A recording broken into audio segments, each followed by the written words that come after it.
Mardi 10 octobre marquait la journée mondiale de la santé mentale. Une cause chère au cœur du prince Harry et de Meghan Markle. Le couple a donc accepté de participer à un gala de charité, à New York. Ces derniers jours, lors de leurs apparitions publiques, notamment lors de l'événement caritatif One 805 Live de Kevin Costner, Judi James, qui se présente comme une experte en langage corporel, a analysé le comportement des parents de Lilibet et d'Archie.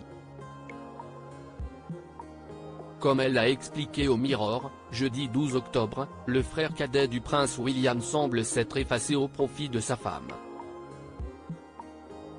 D'après ses conclusions, le langage corporel du prince Harry a changé récemment, en laissant Meghan Markle prendre toute la lumière.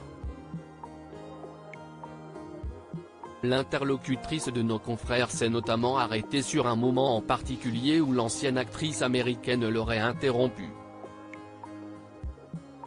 Pour elle, c'est la preuve que le père de famille perdait la bataille face à elle.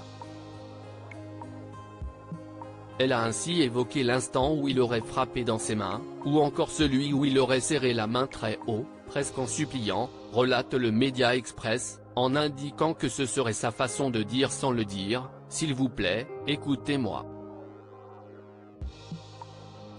Ces gestes, suggèrent un désir d'être écouté lorsque quelqu'un parle et un désir d'obtenir et de conserver l'attention et le respect de l'auditeur, a estimé Judi James, en analysant le moment où Meghan Markle a coupé la parole au prince Harry. Non seulement il semble se battre pour attirer l'attention de son interlocuteur, mais il semble également perdre la bataille face à Meghan. Supérieur à Harry et Meghan Markle, les 100 moments marquants de leurs 5 ans de mariage. Un prince qui était inconditionnellement aimé pendant sa jeunesse. L'experte en langage corporel a aussi déclaré que l'ancienne actrice semble prendre le relais avec un sourire et une aisance sociale qui manque peut-être à Harry, en ajoutant que le prince doit faire quelque chose qu'il n'a jamais eu à faire auparavant, à savoir se battre pour mériter l'admiration.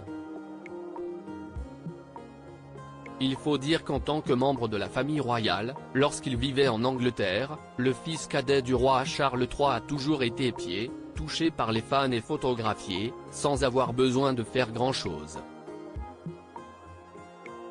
Il était inconditionnellement aimé, lance l'interlocutrice du Mirror, faisant un sous-entendu selon lequel il était simplement admiré parce qu'il est le deuxième enfant de Lady Di.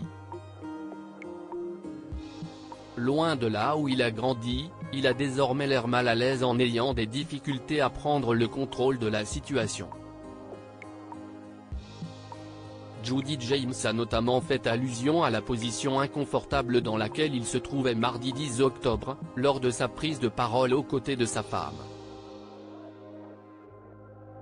Elle a enfin remarqué qu'il frottait sa main le long de sa cuisse, de haut en bas, à plusieurs reprises. Un geste témoignant, pour elle, d'un moment gênant. Article écrit avec la collaboration de 6 médias Crédit Photo, Zuma Presse.